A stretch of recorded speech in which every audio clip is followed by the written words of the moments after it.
नमस्कार. सातारा स्मरण यात्रा या मालिकेतील आज हा 51वा भाग.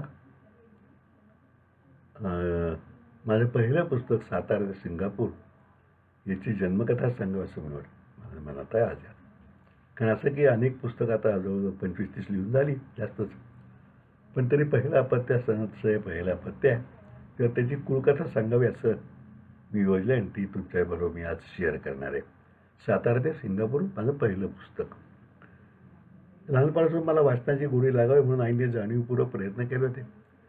3वीत असताना छोट्या मुलांच्यासाठी मोठ्या टायपातील गोष्टीची पुस्तके, हिसाबनीती वगैरे रोज एखादी गोष्ट ती मला वाचायला लावी. पुढे 5वीत गेल्यावर माझी मुंज झाली तेव्हा अनेक पुस्तके, बटूला शुभाशीर्वाद म्हणून तेव्हा पद्धत होती पुस्तकं द्यायची, तशी बरीच पुस्तकं मिळाली. त्यात नाग नारळकर जे मुंबईचे होते, पुण्याचे, ते माझ्या वडिलांचे स्नेही, त्यांनी 20-25 पुस्तकं दिली. ती सोनेरी नदीचा राजा, भली खोड मोडली अशी त्यातील काही नावं माझ्या आधी लक्षात आहेत. पुढे साने गुरुजी, नाथोन ताम्हणकर अशांची संस्कारक्षम पुस्तके आईने विकत आणून दिली. 12 भागवतांचं, रॉबिन हुडचं सुरेख भाषांतर आणि त्यातील शिंग वाजवता रॉबिनचे शेरवूट जंगल भंगेलं, गडी लोटतील रंगेलं ही छोटी कविता माझ्या अजून लक्षात आहे. मग 9वी आणि 10वीत बाबूराव अर्नाळकरांच्या रहस्यकथांची मोहिनी होती. आमच्या पेठेतलं दामले यांचं सन्मार्ग वाचनालय 8 आणे वर्गणीचं आणि ताज्या रहस्यकथा देणाऱ्या प्रतापगंज पेठेतील दत्त मंदिरासमोरचे कुलकर्णींचे वाचनालय यांनी ती हौस पूर्ण केली. आणि चांदूबाई आपत्ती मासिक तर सदैव होतेच. 11वी कॉलेज जीवनात नासी फडके, खांडेकर, आचार्य अत्रे, पु ल देशपांडे, सी.व. माटे, रणजित देसाई अशा मान्यवर लेखांची बहुतेक सर्व पुस्तके वाचून होत होती. टिळक रोडला आमच्या घरासमोर ज्ञान विज्ञान वाचनाचे कान्हे माझ्या वाचनाचे वेळ बघून मला खूप सवलत देत. कारण कॉलेजला घरनं ठराविकच रक्कम यायची, त्यात भागवायला लागायचं. आणि त्यामुळं या गद्याबरोबर कुसुमाग्रज, बालकवी पाडगावकर, गोविंदाग्रज यांच्या कवितांचाही आस्वाद घेण्याची रसिक तयारी केली. पु ग सहस्रबुद्धे, नरहर कुरुंदकर अशा वैचारिक वाचनाने किंचित प्रगल्भताही येऊ लागली, पण तरीही वाचनाची गोडी मराठी पुस्तकापुरतीच मर्यादित होती आणि इंग्रजी वाचन म्हणजे अभ्यास आणि वर्तमानपत्र एवढ्यापुरतं मर्यादित होतं. ती उणीव भरून काढून इंग्रजी वाचनाची गोडी लावण्यास श्रेय माझे मित्र आणि पुढे आयकर अधिकारी झालेले अरविंद खळदकर यांचे. पुढे ते जनता सहकारी बँकेचे अध्यक्ष झाले. त्यांनी त्या बँकेला फार ऊर्जित अवस्था आणली. नंतर ते निवृत्त झाले. त्यांनी मला गॉडफादर ही पहिली इंग्रजी कादंबरी वाचायला लावली आणि मग मारिओ पुझो सर्व पुस्तके आणि नंतर मग एक लेखक घ्यायचा आणि त्याची सर्व पुस्तकं वाचून काढायची असा क्रमच मी सुरू केला. Frederick Forsyth, Arthur Hailey, Robert Ludlum, मॅरोन Robbins, Jeffrey Archer, Alistair MacLean असे बेस्ट सेलर्स वाचून झाले. मग पेले, पॉप्युलॉन, महम्मद अली, सुनील गावस्कर अशी अनेक आत्मचरित्रसुद्धा. तो वाचनाचा छंद अजून आजही टिकून आहे. आज 77व्या वर्षीसुद्धा रोज रात्री साधारण अर्धा-पाऊण तास, 1 तास, कधी 2 तास वाचन बहुधा चुकत नाही. आणि सातारचं नगर वाचनालय तोपर्यंत पुस्तक कमी पडत नाही. शिवाय काय माझे पुस्तकवेळे मित्र आहेत, तेही पुस्तकं देत असतात. डॉक्टर दत्तप्रसाद दाभोळकर आहे, प्रमथेश पारसनीस आहे, त्याच्याकडे पुस्तकं मासिकं येत जात असतात. पण हे सर्व झालं वाचनाविषयी. स्वतः काही लेखन करावं अशी काय उर्मी मला 1980-82 सालापर्यंत राहिली नव्हती. तो योग आणि आपल्यामधील प्रतिभा जागृत व्हायची वेळ आली ती दैनिक ऐक्यमुळे. खरं तर दरवर्षी ऐक्यामध्ये अर्थसंकल्प जे बजेट येतं आपलं फेब्रुवारीमध्ये यायचं तेव्हा, त्याच्या अर्थसंकल्पावरचे मी त्याच्यासंबंधी अंदाज एक आदल्या दिवशी आणि नंतर 2 दिवसांनी अर्थसंकल्प झाला की त्याची माहिती देणार लेख, असे एवढे लेख नंतर मी कायम देत होतो. आणि तो याचा आग्रह मला सुरेश आणि शरद पैलकरांनी केला होता आणि मी सुरुवात केली होती. त्याला प्रतिसाद मिळत लागत होता, पण साहित्यिक काही लिहू आपण असं मला वाटत होतं. आणि तो सुद्धा योग कसा आला ती गमतीची गोष्ट आहे. मी मी आहे म्हणजे आता जवळजवळ सेमी रिटायर्डच आहे. मुलगा सगळं बघतो गेली 10-15 वर्ष, 20 वर्ष जवळ. पण माझं झालं तेव्हा व्यवसाय होता प्राप्तिकर सल्लागार. त्यालाच माझे बहुसंख्य करदाते वकिली म्हणत आणि मला वकील. माझ्या एका चावट मित्राने वकील या शब्दाची फोड वजनदार, कीर्तिमान आणि वजनदार, कीर्तिमान आणि लबाड अशी केली. त्यातही विनोद सोडला तर या व्यवसायाचा पाया मूलतः विश्वास हा असल्याने वकिलांना आस्था, आत्मीयता आणि म्हणून आदर मिळतो हे निर्विवाद. लबाडीतील वाईट भाग वगळला तर शिल्लक राहते ते चातुर्य, आणि तेही व्यवसायाला आवश्यक असते. या व्यवसायामुळे खरा संबंध येतो कायद्याच्या क्लिष्ट कलमांशी आणि अविरत आकडेमोडीशी. शिवाय व्यवसाय म्हणजे व्यक्तिगत लक्ष आले.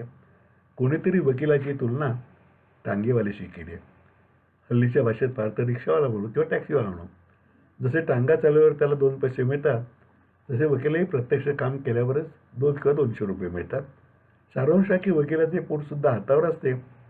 हात मोठा लागतो आणि पोटही मोठे असते, हाही भाग खराच.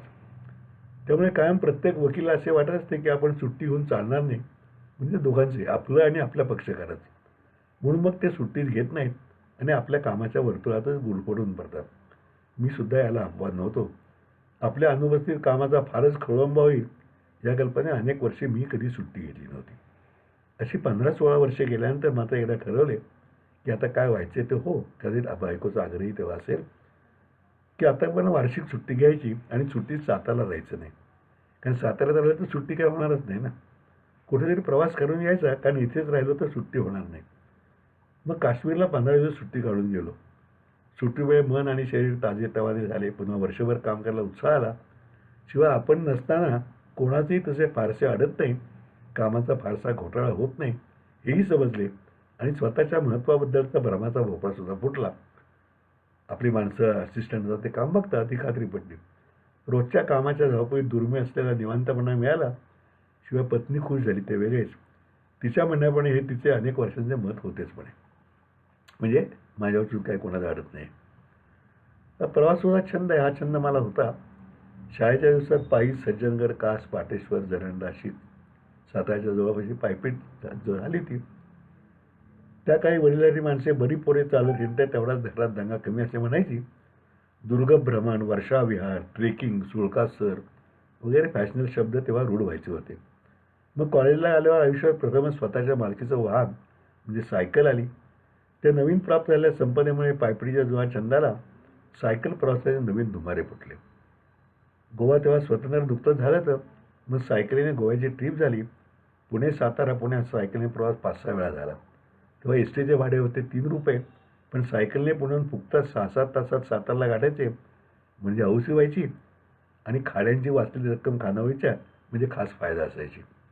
मग एकदा पुण्याहून हैदराबादची सायकल सफर झाली. घरून येणारा तनखा हेच एकमेव उत्पन्न साधन असल्यामुळे तुटीच्या अंदाजपत्रकात विमान प्रवास सोडाच रेल्वे प्रवासी बसायच नाही. त्यामुळे या सायकल सफरीचा आनंद मनमुराद वाटायचा. व्यवसायामुळे त्या छंदाचा वृक्ष वाढीस लागला. प्रवासामुळे निसर्ग सौंदर्य अनुभवायला मिळते. शिवाय वेगवेगळ्या ठिकाणची माणसे, त्यांचे भिन्न भिन्न स्वभाव हेही समजतात. प्रवासातील दगदग, धावपळ, येणाऱ्या अडचणी यांनी सुद्धा स्वभावातील नको असलेले कानेकोपरे, कंगोरे कमी केले. माणसाशी जमवून घ्यायला शिकवले, 1 ना 2. प्रवासाने अनेक दोष कमी केले, गुण शिकवले.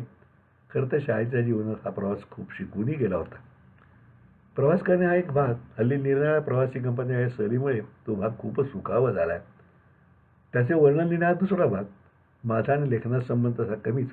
दरवर्षी इन्कम टॅक्स कायद्यात झालेले बदल करदात्यांना सरकरून काढून कळवणे आणि ऐक्यमध्ये त्याच्यावर आणि एकूण अर्थसंकल्पावर लेख लिहिणे एवढ्यावरच मर्यादित होता.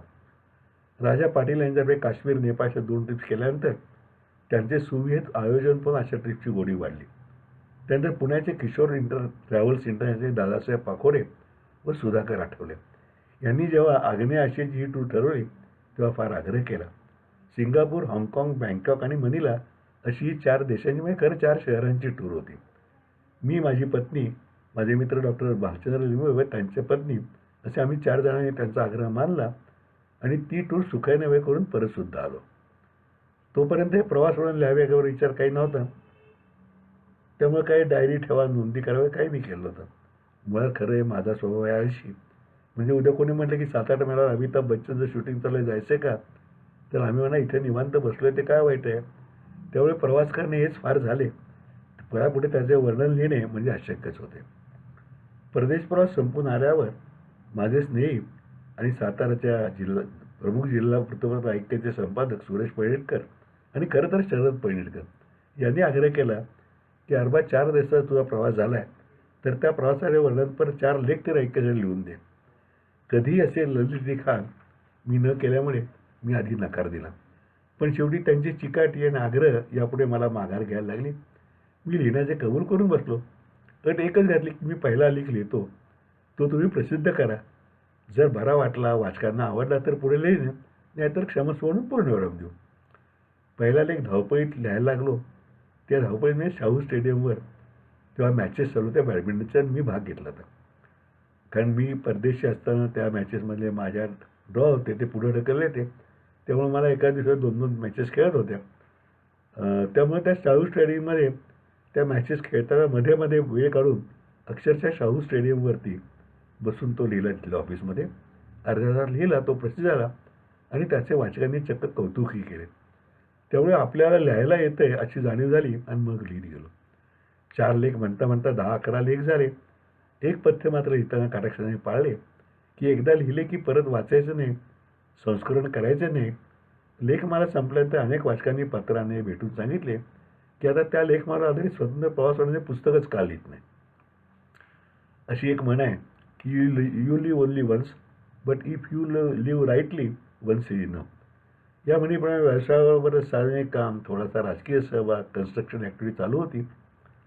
प्राप्तिकर सल्लागार म्हणून आपण जो व्यवसाय करतो त्या समाज ऋणातून म्हणजे प्राप्तिकर खात्याच्या ऋणातून मुक्त व्हावे म्हणून आणि आपल्या कायमचं त्यात एक सहभागित्व असावं म्हणून इन्कम टॅक्सवर मराठीत सविस्तर पुस्तक प्राप्तिकराशी मैत्री प्रकाशित करायचं ठरलं होतं.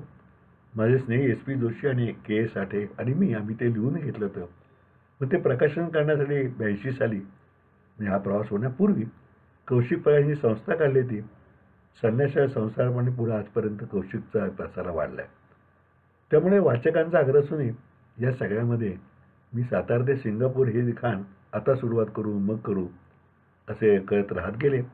शेवटी पुन्हा एकदा बैठक मारली, सगळे लेख जुळवले, काही काही बदल केले आणि ते पूर्ण केले. आम्ही हा प्रवास केला होता डिसेंबर 1983मध्ये. 31 डिसेंबरला पहाटे पहाटे आम्ही भारतात परतलो होतो आणि ऐक्यासाठी पहिला लेख 9 जानेवारी 1984च्या अंकासाठी लिहिला होता. मग प्रत्येक रविवारच्या अंकात एक लेख असे करत ही लेख मला मार्च 1984मध्ये पूर्ण झाली होती. वृत्तपत्राने लेख लिहिताना त्याचा वाचकवर्ग लक्षात घेणे अपरिहार्य असते. त्यामुळे सातारा शहर आणि जिल्हा यातील अनेक संदर्भ त्यात सहजपणे आले होते. त्या लेखावर आधारित ते पुस्तक लिहिताना अर्थातच यातील काही संदर्भ जाणीवपूर्वक बघावे लागले, काही बदलावे लागले. आग्नेय आशियाचे प्रवास होऊन यापूर्वीच माननीय पु ल देशपांडे पूर्वरंग या नाव लिहून ते प्रचंड लोकप्रिय होतं.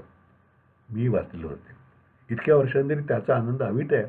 पण म्हणून त्याची नक्कल होऊ नये यात लेख लिहिताना किंवा पुस्तक लिहिताना मात्र ते पूर्वीचं पुस्तक अजिबात बाजूला ठेवलं तरी त्याची काही इम्प्रेशन्स मनावरती आपल्या असतातच.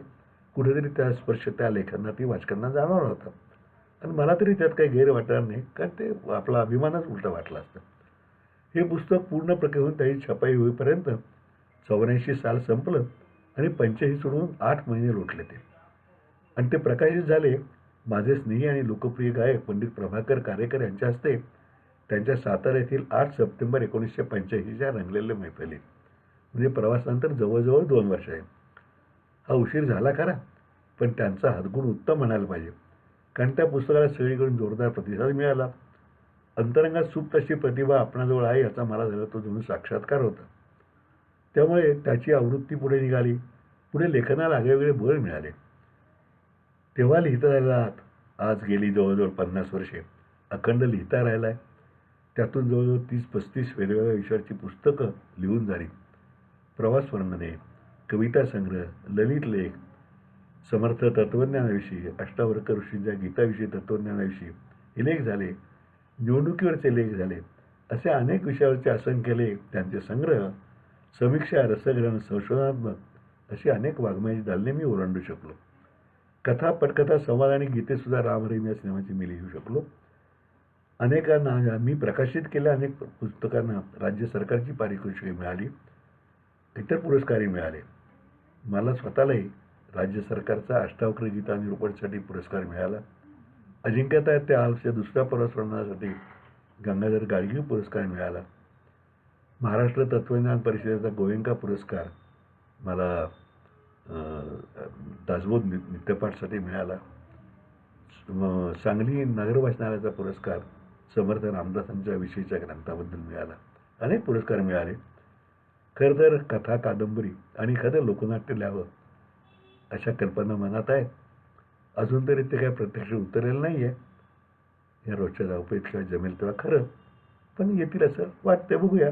कारण शेवटी प्रतिभा आहे ना, ते असं काय आलं म्हणजे येतील, तोपर्यंत येत नाही, गोष्ट तीच खरी आहे. परमेश्वरी कृपेनेच माझी लेखणी बहुप्रसवा झाली आहे. तरी आईला 2-4 अपत्य असली तरी आपल्या पहिल्या अपत्याचे कौतुक जरा जास्त असते, कारण तेच तिला प्रथम मातृदेवतेचा मान देत असते.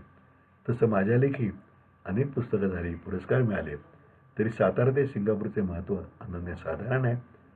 आणि उद्या चुकून कदाचित न जाणं कुठलं तरी साहित्य संमेलन, अमुक तमुक संमेलन अनेक भरतात. आणि हल्ली काय कोणी अध्यक्ष होतं. मी सुद्धा एक साहित्य निवडणूक लढवली अध्यक्षपदाची. त्याचाही किस्सा यात केव्हा तरी येईल. पडलोय त्यात, तेही काही नाही विषय.